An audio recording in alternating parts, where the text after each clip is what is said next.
I'm Katie McNamee, and as someone who was diagnosed with Crohn's disease at age 12, one of the things that bothers me the most as an adult now is that the fastest growing patient population are patients under 18. I was very young when I was first diagnosed, so I was 11 going on 12. And I was experiencing things that I feel like are, very common for other people with IBD. So I was having stomach aches, I was having pains when I was going to the bathroom, I was having bleeding. I kicked off that whole big testing gambit, and I remember the deep fatigue that I felt going from test to test. Overall, since I was diagnosed at such a young age, there is not an area of my life that IBD hasn't touched or affected. And I think that being diagnosed with a chronic illness when you are 12, to me, it made me a lot more aware of what other people are going through that might not be visible. There have been these periods throughout my life where I haven't been able to perform or to do as much as I have wanted to do because of the limitations that I have on my energy because of the disease, since fatigue is something that is so big for me. For instance, in 2021, I went through a few different complications with my health because of dealing with insurance companies. And so my husband's company was changing, was actually being acquired. And so the health insurance companies were switching over. And due to the acquisition period and the change in health insurances, I was not able to get my treatment for 10 weeks when normally I was going every 4 at that time. So it was an extra 6 weeks that I was without my medication. During those 6 weeks where I was living in the uncertainty of when will this medication come, I was having joint pain and exhaustion and fatigue, and I was just trying to do everything I could to continue to run my businesses while also listening to what I needed for my health.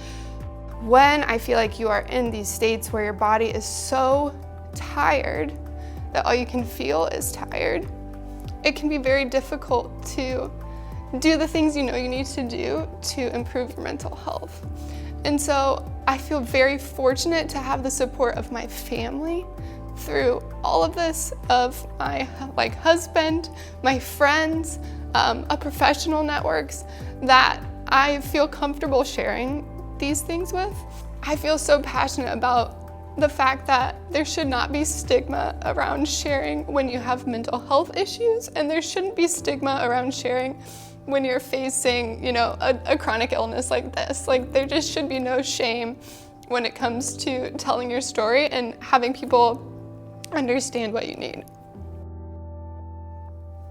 And so my husband Patrick has been the most fantastic caretaker I could possibly ask for, and such a wonderful partner to me.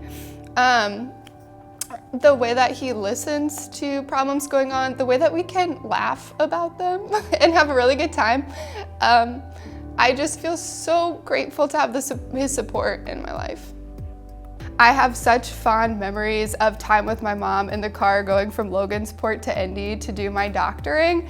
I would not be great company for her on the way back because I would pass out in the car after treatments. And as I continue to get older, I continue to realize how much time and energy they poured into their care for me and how effortlessly they did it and with how much love.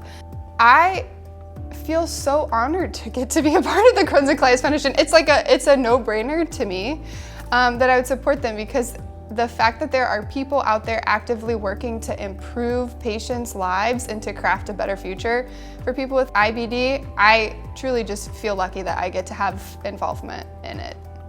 I hope that my story encourages other people to reach out for support if they need it, because there are so many people who are willing to support you. And I hope that the dollars raised tonight will continue to lead to better health outcomes for patients with IBD.